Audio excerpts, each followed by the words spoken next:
This one is all about how everything that's enjoyable is bad for your health.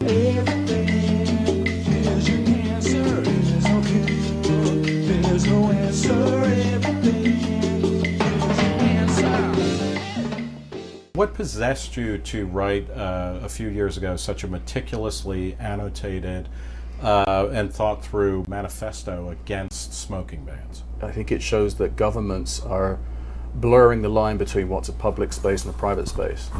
You know, they very often talk about we're banning smoking in public places, but it seems to me that a public place is something that's supported by public money. You know, a public library or a law court or police station or something. Those are public places.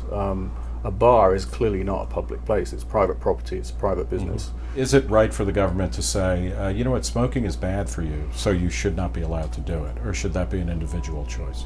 The obvious sort of elephant in the room there is the fact that smoking is actually legal. Right. Tobacco is legal. Basically, a smoking ban in bars, for instance, is saying that adult citizens are not allowed to use a legal substance, even though they're very highly taxed for doing so, in a place which is actually private property. Right. So you're throwing out the window the property rights of the owner of that establishment, freedom of choice, you know, a lot of things, compared to a health risk which is really unproven. Well, when you say a health risk is unproven, not that cigarettes cause cancer, but that you can get cancer from secondhand smoke? The anti-smoking lobby has been trying to, for about 40 years to prove this, and they've not done so. There's not one proven, documented case proven to be caused by so-called secondhand smoke. Right. And I've been looking for one for 10 years, and so have a lot of other people. There's well over 1 billion people in the world still smoke, and there's plenty of countries in the world where you can still smoke in bars. It's going to take more people having their own lifestyles and their own choices affected. I mean, I think there's a sort of gathering storm of prohibitionism. You can see it more clearly in the UK, actually, I think, which is becoming very much a nanny state these days.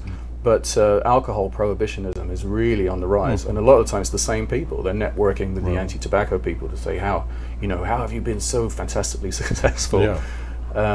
And it's going to get worse and worse, and I think it probably needs to get worse before people start to fight back. We know everything.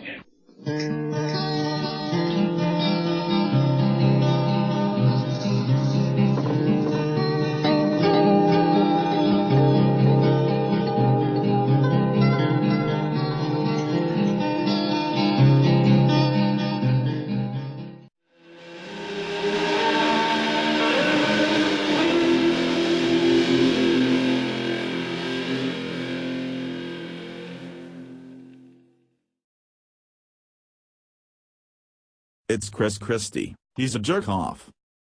I know. He's a fucking jerk off, baby.